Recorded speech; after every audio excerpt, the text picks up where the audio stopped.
Assalamualaikum warahmatullahi wabarakatuh. Alhamdulillahirabbil alamin wa sallallahu ala Muhammad. Pemirsa channel YouTube DPPU CSIT Elais Jateng. Selawat salam semoga sampai ke riba Nabiuna wa khutbatuna Muhammad sallallahu alaihi wasallam. Saya teringat satu nasihat dari Dr. Mu'inidinillah yang beliau ini waktu itu insya Allah baru pulang dari tanah suci Mekah, baru pulang dari belajar beliau di sana.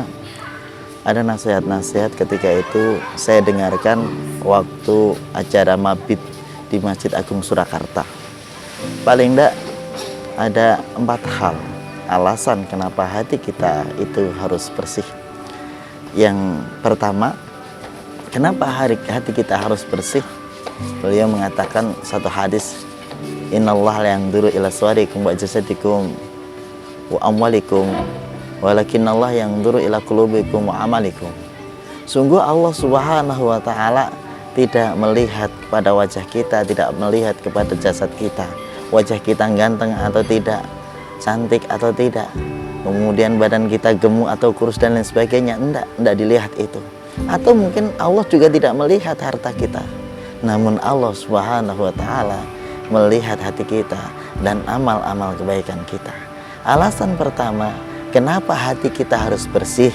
Karena Allah Subhanahu wa taala melihat hati kita. Kalau hati kita bersih, Allah cinta kepada kita. Kalau hati kita bersih, Allah akan selalu melihat hati kita. Kalau hati kita bersih, insya Allah kita dekat dengan Allah Subhanahu wa taala. Itu alasan yang pertama. Kalau tadi alasan yang pertama, eksistensi kita manusia di mata Allah Subhanahu wa taala ditentukan oleh hati kita. Kemudian alasan yang kedua, kenapa hati kita harus bersih? Beliau mengungkapkan satu hadis Rasulullah sallallahu alaihi wasallam, ala fi jasadin mudghah fa idza fasadat jasaduhu kulluhu fa idza saluhat salahat jasaduhu kulluhu ala wa hiya qalb. Ingatlah, di dalam tubuh manusia itu ada segumpal darah. Kalau itu buruk, maka buruk pula jasadnya. Kalau itu baik, maka baik pula jasadnya. Allah, ingatlah, dia itu adalah hati. Jadi yang kedua, eksistensi kita di mata manusia juga ditentukan oleh hati kita. Kalau hati kita baik, perilaku kita baik, akhlak kita baik, tubuh kita baik, di mata manusia kita jadi baik. Orang yang pura-pura baik, hatinya buruk, tetap nanti kelihatan buruknya ke belakangnya. Pemirsa yang dimuliakan oleh Allah SWT, kalau tadi alasan yang pertama kenapa hati kita harus bersih, itu eksistensi manusia di mata Allah ditentukan hati. Yang kedua, eksistensi manusia di depan manusia ditentukan hati. Yang ketiga adalah hati ini adalah muaranya iman. Di dalam surat Al-Hujurat ayat yang ke-14, di situ kita bisa lihat, kita buka bahwasanya orang Arab Badui ketika itu mereka dikatakan telah mengaku Islam, ya.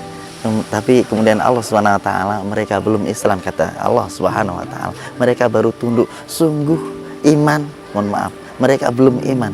Sungguh iman itu ada di dalam dada. Baik pemirsa, ini nasihat Ustadz Mu'in, Dr. Mu'inidinillah. Alasan yang ketiga, kenapa hati kita harus bersih? Karena iman itu pesanggrahannya di dalam hati. Hati itu pesanggrahannya iman. Kalau boleh saya ungkapkan dengan ilustrasi yang lain, bahwasanya jikalau hati itu ruang tamu, iman itu tamunya, maka ruang tamu itu harus bersih. Coba kita bayangkan, jikalau ruang tamu itu nggak bersih, maka tamunya nggak betah. Jadi ada orang yang dapat hidayah, tapi lama-lama hidayahnya hilang karena hatinya nggak bersih. Alasan yang ketiga kenapa hati kita bersih, karena hati kita ini adalah pesanggrahannya iman. Kemudian alasan yang keempat, pemirsa yang dimuliakan oleh Allah SWT, Dr. Mu'in mengungkapkan, ya, kita itu punya ilmu banyak sekali, tapi kadang amalnya kurang. Hati kita bersih itu bisa menjadi jembatan antara ilmu dan amal.